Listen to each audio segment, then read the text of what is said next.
ಮೇಳದಲ್ಲಿ ಏನು ಕಾಲ್ತುಳಿತ ಪ್ರಕರಣಕ್ಕೆ ಸಂಬಂಧಪಟ್ಟಂತೆ ರಾಜ್ಯದ 4 ಮೃತಪಟ್ಟಿರುವಂಥದ್ದು. ಈಗಾಗಲೇ ದೆಹಲಿಗೆ ಅವರ ಮೃತದೇಹವನ್ನು ರವಾನೆ ಕೂಡ ಮಾಡಲಾಗಿದೆ. ಈ ಒಂದು ನಿಟ್ಟಿನಲ್ಲಿ ಈ ಒಂದು ವಿಚಾರದ ಬಗ್ಗೆ ಮಾತನಾಡಲಿಕ್ಕೆ ನಮ್ಮ ಜೊತೆ ಕಾಂಗ್ರೆಸ್ನ ಹಿರಿಯ ನಾಯಕರು ಹಾಗೂ ದೆಹಲಿಯ ಪ್ರತಿನಿಧಿಯಾದಂತಹ ವಿಶೇಷ ಪ್ರತಿನಿಧಿಯಾದಂತಹ ಟಿ.ಬಿ. ಜಯಚಂದ್ರ ಅವರಿದ್ದಾರೆ. ಅವರನ್ನು ಮಾತನಾಡ್ಸೋಣ. ಸರ್, 4 ಮೃತಪಟ್ಟಿರ್ತಕ್ಕಂಥದ್ದು, ಅವರ ಕುಟುಂಬಸ್ಥರನ್ನ ಕೂಡ ಭೇಟಿ ಮಾಡಿದ್ರಿ, ಏನು ಹೇಳ್ತೀರಿ? ಇದು ಅತ್ಯಂತ ದುರಾದೃಷ್ಟದ ಅಂತ ಹೇಳಿ ಭಾವಿಸ್ಬೇಕಾಗ್ತದೆ.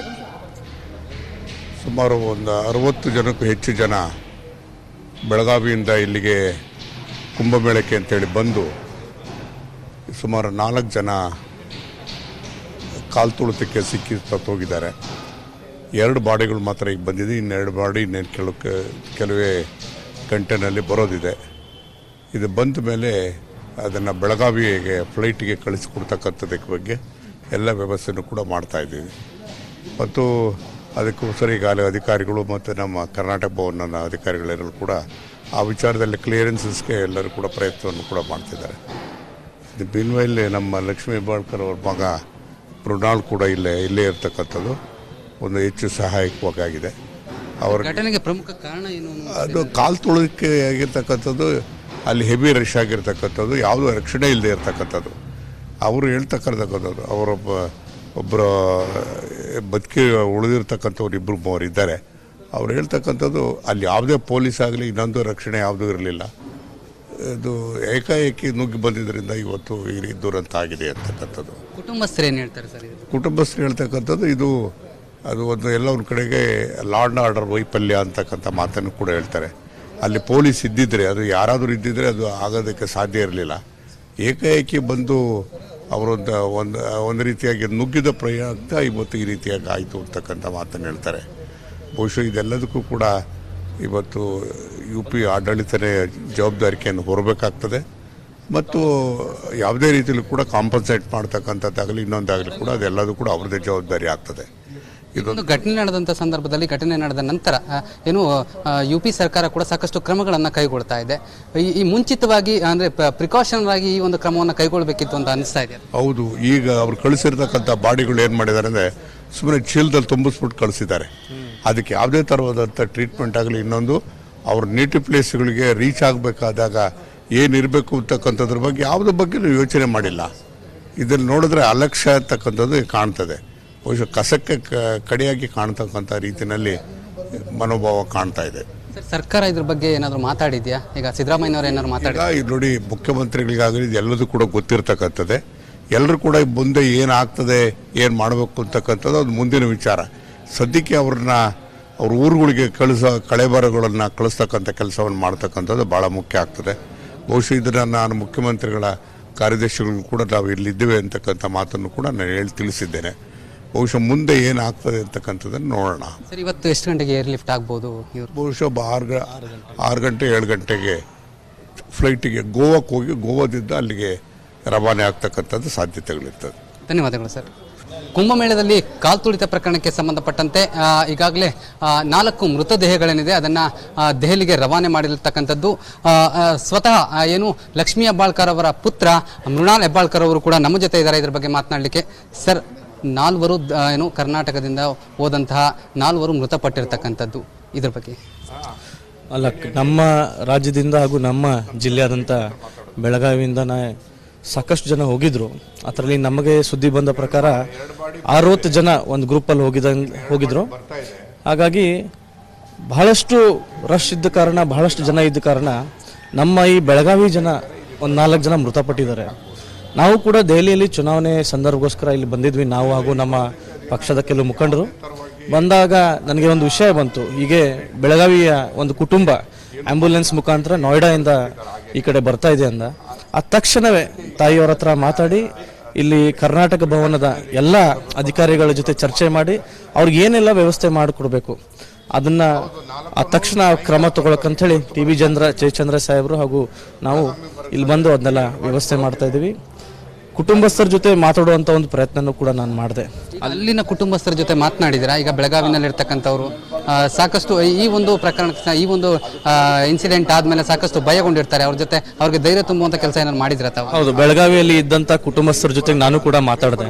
ಅವ್ರಿಗೆ ಹೇಳಿದೆ, ನಾನು ಇಲ್ಲಿ ಅವರು ಬಾಕಿ ಇದ್ದಂಥ ಕುಟುಂಬಸ್ಥರ ಜೊತೆ ನಾನು ಇದ್ದೀನಿ, ನಿಮ್ದು ಏನೇ ಇದ್ರೂ ಕೂಡ ನಾನು ಅದನ್ನು ನೋಡ್ಕೊಳ್ತೀನಿ, ಹಾಗೂ ಏನು ಭಯ ಪಡಬೇಕಾದಂಥದ್ದಿಲ್ಲ. ಬಟ್ ಇದಾಗಬಾರ್ದಾಗಿತ್ತು, ನಮಗೂ ಕೂಡ ಭಾಳ ಬೇಸರ ಇದೆ ಮನಸ್ಸಲ್ಲಿ. ಆಗಬಾರ್ದಾಗಿತ್ತು, ಇಂಥ ಘಟನೆ ಯಾವತ್ತೂ ಆಗಬಾರ್ದಾಗಿತ್ತು, ಆಗಿದೆ. ಅದಕ್ಕೆ ನಾವೆಲ್ಲರೂ ಕೂಡ ಆ ಕುಟುಂಬ ಜೊತೆಗೆ ಇದೀವಿ ಅಂತ ಹೇಳಲಿಕ್ಕೆ ಬಯಸ್ತೀವಿ. ಈಗ ಸರ್, ಕುಟುಂಬಸ್ಥರ ಜೊತೆ ಈಗ ಕೆಲವರು ಅವರ ಜೊತೆ ಬಂದಿರತಕ್ಕಂಥ ಕುಟುಂಬಸ್ಥರಿದ್ದಾರೆ, ಅವ್ರ ಜೊತೆ ಮಾತನಾಡಿದ್ರೆ ಏನು ಹೇಳಿದ್ರು ಸರ್ ಅವ್ರು ತಮಗೆ? ಇಲ್ಲ, ನಾನು ಕುಟುಂಬಸ್ಥರ ಜೊತೆ ಇವಾಗ ಮಾತನಾಡಿದೆ. ಅವ್ರು ಯಾವುದಕ್ಕೂ ಕೂಡ ಒಂದು ಟ್ರಾಮಾದಲ್ಲಿದ್ದಾರೆ. ಯಾಕಂದರೆ ಅವ್ರು ಹೋಗಿದ್ದು ಅಲ್ಲಿ ಪ್ರಯಾಗ್ರಾಜಲ್ಲಿ ಮಹಾಸ್ನಾನ ಮಾಡಲಿಕ್ಕೆ ಅಂತ ಹೋದವರು ಹಾಗಾಗಿ ಬಹಳ ಟ್ರಾಮಾದಲ್ಲಿದ್ದಾರೆ. ಇನ್ನೂ ಅವ್ರಿಗೆ ಆ ಶಾಕಿನಿಂದ ಹೊರಗೆ ಬರೋಕ್ಕಾಗ್ತಾ ಇಲ್ಲ. ಅವ್ರಿಗೆ ನಾನು ಬರೀ ಕೇಳಿದೆ ಯಾವ ಥರ ವ್ಯವಸ್ಥೆ ಇತ್ತು ಅಥವಾ ನಿಮ್ಗೇನಾದರೂ ರಕ್ಷಣೆ ಸಿಕ್ತು ಅಂತ. ಆ ಘಟನೆ ಆಗಿ ಒಂದು 3 ಅವರ್ ಆದಮೇಲೆ ಯಾವ ಪೊಲೀಸು ಕೂಡ ಬಂದಿರಲಿಲ್ಲ, ಯಾರೂ ಬಂದಿರಲಿಲ್ಲ. ಅಲ್ಲಿ ಲೋಕಲ್ ಇದ್ದಂಥ ಏನು ಜನ ಇದ್ದರು, ಅವರು ಇವ್ರನ್ನ ನೋಡಿ ಇವರು ಬದುಕಿದ್ದಾರೆ ಅನ್ನೋದನ್ನು ತಿಳ್ಕೊಂಡು ಅವ್ರನ್ನ ರಕ್ಷಣೆ ಮಾಡಿದ್ದಾರೆ. ಹೊರತಾಗಿ ಅಲ್ಲಿಯ ಸರ್ಕಾರ ಆಗಿರ್ಬೋದು, ಅಲ್ಲಿಯ ಅಧಿಕಾರಿಯವರಾಗಿರ್ಬೋದು 2-3 ಅವರು ಅವ್ರನ್ನ ಹತ್ರ ಯಾರೂ ಬಂದಿಲ್ಲ. ಆ ಹುಡುಗಿ ಹತ್ರ ಮಾತಾಡಿದಾಗ ನಮಗೂ ಕೂಡ ಒಂದು ಮೈ ಜಲನಿಸುವಂಥ ಒಂದು 3-4 ವಿಷಯ ತಿಳಿದು ಬಂತು. ಅವಳ ಮುಖ ಆ ಹೆಣಗಳ ರಾಶಿಯಲ್ಲಿ ಅವಳ ಮುಖ ಬರೀ ಮೇಲಿತ್ತಂತೆ. ಮೇಳದಲ್ಲಿ ಏನು ಕಾಲ್ತುಳಿತ ಪ್ರಕರಣಕ್ಕೆ ಸಂಬಂಧಪಟ್ಟಂತೆ ರಾಜ್ಯದ 4 ಮೃತಪಟ್ಟಿರುವಂಥದ್ದು. ಈಗಾಗಲೇ ದೆಹಲಿಗೆ ಅವರ ಮೃತದೇಹವನ್ನು ರವಾನೆ ಕೂಡ ಮಾಡಲಾಗಿದೆ. ಈ ಒಂದು ನಿಟ್ಟಿನಲ್ಲಿ ಈ ಒಂದು ವಿಚಾರದ ಬಗ್ಗೆ ಮಾತನಾಡಲಿಕ್ಕೆ ನಮ್ಮ ಜೊತೆ ಕಾಂಗ್ರೆಸ್ನ ಹಿರಿಯ ನಾಯಕರು ಹಾಗೂ ದೆಹಲಿಯ ಪ್ರತಿನಿಧಿಯಾದಂತಹ ವಿಶೇಷ ಪ್ರತಿನಿಧಿಯಾದಂತಹ TB ಜಯಚಂದ್ರ ಅವರಿದ್ದಾರೆ. ಅವ್ರನ್ನ ಮಾತನಾಡ್ಸೋಣ. ಸರ್, 4 ಮೃತಪಟ್ಟಿರ್ತಕ್ಕಂಥದ್ದು, ಅವರ ಕುಟುಂಬಸ್ಥರನ್ನ ಕೂಡ ಭೇಟಿ ಮಾಡಿದ್ರಿ, ಏನು ಹೇಳ್ತೀರಿ? ಇದು ಅತ್ಯಂತ ದುರಾದೃಷ್ಟದ ಅಂತ ಹೇಳಿ ಭಾವಿಸ್ಬೇಕಾಗ್ತದೆ. ಸುಮಾರು ಒಂದು 60 ಜನಕ್ಕೂ ಹೆಚ್ಚು ಜನ ಬೆಳಗಾವಿಯಿಂದ ಇಲ್ಲಿಗೆ ಕುಂಭಮೇಳಕ್ಕೆ ಅಂತೇಳಿ ಬಂದು ಸುಮಾರು 4 ಜನ ಕಾಲ್ತುಳಿತಕ್ಕೆ ಸಿಕ್ಕಿ ಸತ್ತೋಗಿದ್ದಾರೆ. 2 ಬಾಡಿಗಳು ಮಾತ್ರ ಈಗ ಬಂದಿದೆ. ಇನ್ನೆರಡು ಬಾಡಿ ಕೆಲವೇ ಗಂಟೆನಲ್ಲಿ ಬರೋದಿದೆ. ಇದು ಬಂದ ಮೇಲೆ ಅದನ್ನು ಬೆಳಗಾವಿಗೆ ಫ್ಲೈಟಿಗೆ ಕಳಿಸಿಕೊಡ್ತಕ್ಕಂಥದ್ದಕ್ಕೆ ಬಗ್ಗೆ ಎಲ್ಲ ವ್ಯವಸ್ಥೆನೂ ಕೂಡ ಮಾಡ್ತಾಯಿದ್ದೀವಿ. ಮತ್ತು ಅದಕ್ಕೋಸ್ಕರ ಈಗಾಗಲೇ ಅಧಿಕಾರಿಗಳು ಮತ್ತು ನಮ್ಮ ಕರ್ನಾಟಕ ಭವನದ ಅಧಿಕಾರಿಗಳೆಲ್ಲರೂ ಕೂಡ ಆ ವಿಚಾರದಲ್ಲಿ ಕ್ಲಿಯರೆನ್ಸಸ್ಗೆ ಎಲ್ಲರೂ ಕೂಡ ಪ್ರಯತ್ನವನ್ನು ಕೂಡ ಮಾಡ್ತಿದ್ದಾರೆ. ಇದು ಮೀನ್ವೈಲ್ ನಮ್ಮ ಲಕ್ಷ್ಮೀ ಹೆಬ್ಬಾಳ್ಕರ್ ಅವ್ರ ಮಗ ಮೃಣಾಲ್ ಕೂಡ ಇಲ್ಲೇ ಇರ್ತಕ್ಕಂಥದ್ದು ಒಂದು ಹೆಚ್ಚು ಸಹಾಯಕವಾಗಿದೆ. ಅವರ ಘಟನೆಗೆ ಪ್ರಮುಖ ಕಾರಣ ಏನು? ಅದು ಕಾಲ್ತುಳಿಕೆ ಆಗಿರ್ತಕ್ಕಂಥದ್ದು, ಅಲ್ಲಿ ಹೆವಿ ರಶ್ ಆಗಿರ್ತಕ್ಕಂಥದ್ದು, ಯಾವುದೂ ರಕ್ಷಣೆ ಇಲ್ಲದೆ ಇರ್ತಕ್ಕಂಥದ್ದು. ಅವರು ಹೇಳ್ತಕ್ಕಂಥದ್ದು, ಒಬ್ಬರು ಬದುಕಿ ಉಳಿದಿರ್ತಕ್ಕಂಥವ್ರು 2-3 ಇದ್ದಾರೆ. ಅವ್ರು ಹೇಳ್ತಕ್ಕಂಥದ್ದು ಅಲ್ಲಿ ಯಾವುದೇ ಪೊಲೀಸ್ ಆಗಲಿ ಇನ್ನೊಂದು ರಕ್ಷಣೆ ಯಾವುದೂ ಇರಲಿಲ್ಲ. ಇದು ಏಕಾಏಕಿ ನುಗ್ಗಿ ಬಂದಿದ್ದರಿಂದ ಇವತ್ತು ಈ ದುರಂತ ಆಗಿದೆ ಅಂತಕ್ಕಂಥದ್ದು. ಕುಟುಂಬಸ್ಥರು ಏನು ಹೇಳ್ತಾರೆ ಸರ್? ಕುಟುಂಬಸ್ಥರು ಹೇಳ್ತಕ್ಕಂಥದ್ದು ಅದು ಎಲ್ಲ ಒಂದು ಕಡೆಗೆ ಲಾ ಆ್ಯಂಡ್ ಆರ್ಡರ್ ವೈಫಲ್ಯ ಅಂತಕ್ಕಂಥ ಮಾತನ್ನು ಕೂಡ ಹೇಳ್ತಾರೆ.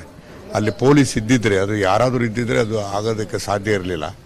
ಏಕಾಏಕಿ ಬಂದು ಅವರೊಂದು ಒಂದು ರೀತಿಯಾಗಿ ನುಗ್ಗಿದ ಪ್ರಯತ್ನ ಇವತ್ತು ಈ ರೀತಿಯಾಗಿ ಆಯಿತು ಅಂತಕ್ಕಂಥ ಮಾತನ್ನು ಹೇಳ್ತಾರೆ. ಬಹುಶಃ ಇದೆಲ್ಲದಕ್ಕೂ ಕೂಡ ಇವತ್ತು UP ಆಡಳಿತನೇ ಜವಾಬ್ದಾರಿಕೆಯನ್ನು ಹೊರಬೇಕಾಗ್ತದೆ. ಮತ್ತು ಯಾವುದೇ ರೀತಿಯಲ್ಲೂ ಕೂಡ ಕಾಂಪನ್ಸೇಟ್ ಮಾಡ್ತಕ್ಕಂಥದ್ದಾಗಲಿ ಇನ್ನೊಂದಾಗಲಿ ಕೂಡ ಅದೆಲ್ಲದೂ ಕೂಡ ಅವ್ರದ್ದೇ ಜವಾಬ್ದಾರಿ ಆಗ್ತದೆ. ಇದೊಂದು ಘಟನೆ ನಡೆದಂಥ ಸಂದರ್ಭದಲ್ಲಿ, ಘಟನೆ ನಡೆದ ನಂತರ ಏನು UP ಸರ್ಕಾರ ಕೂಡ ಸಾಕಷ್ಟು ಕ್ರಮಗಳನ್ನು ಕೈಗೊಳ್ತಾ ಇದೆ.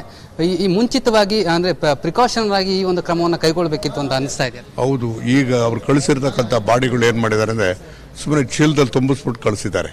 ಅದಕ್ಕೆ ಯಾವುದೇ ಥರವಾದಂಥ ಟ್ರೀಟ್ಮೆಂಟ್ ಆಗಲಿ ಇನ್ನೊಂದು ಅವ್ರ ನೇಟಿವ್ ಪ್ಲೇಸ್ಗಳಿಗೆ ರೀಚ್ ಆಗಬೇಕಾದಾಗ ಏನಿರಬೇಕು ಅಂತಕ್ಕಂಥದ್ರ ಬಗ್ಗೆ ಯಾವುದ್ರ ಬಗ್ಗೆ ಯೋಚನೆ ಮಾಡಿಲ್ಲ.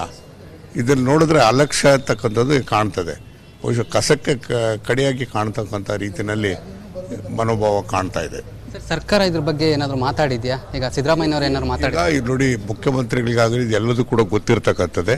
ಎಲ್ಲರೂ ಕೂಡ ಮುಂದೆ ಏನಾಗ್ತದೆ, ಏನು ಮಾಡಬೇಕು ಅಂತಕ್ಕಂಥದ್ದು ಅದು ಮುಂದಿನ ವಿಚಾರ. ಸದ್ಯಕ್ಕೆ ಅವ್ರ ಊರುಗಳಿಗೆ ಕಳೆಬರಗಳನ್ನು ಕಳಿಸ್ತಕ್ಕಂಥ ಕೆಲಸವನ್ನು ಮಾಡ್ತಕ್ಕಂಥದ್ದು ಭಾಳ ಮುಖ್ಯ ಆಗ್ತದೆ. ಬಹುಶಃ ಇದನ್ನು ನಾನು ಮುಖ್ಯಮಂತ್ರಿಗಳ ಕಾರ್ಯದರ್ಶಿಗಳಿಗೂ ಕೂಡ ನಾವು ಇಲ್ಲಿದ್ದೇವೆ ಅಂತಕ್ಕಂಥ ಮಾತನ್ನು ಕೂಡ ನಾನು ತಿಳಿಸಿದ್ದೇನೆ. ಬಹುಶಃ ಮುಂದೆ ಏನಾಗ್ತದೆ ಅಂತಕ್ಕಂಥದ್ದನ್ನು ನೋಡೋಣ. ಸರ್, ಇವತ್ತು ಎಷ್ಟು ಗಂಟೆಗೆ ಏರ್ ಲಿಫ್ಟ್ ಆಗ್ಬೋದು?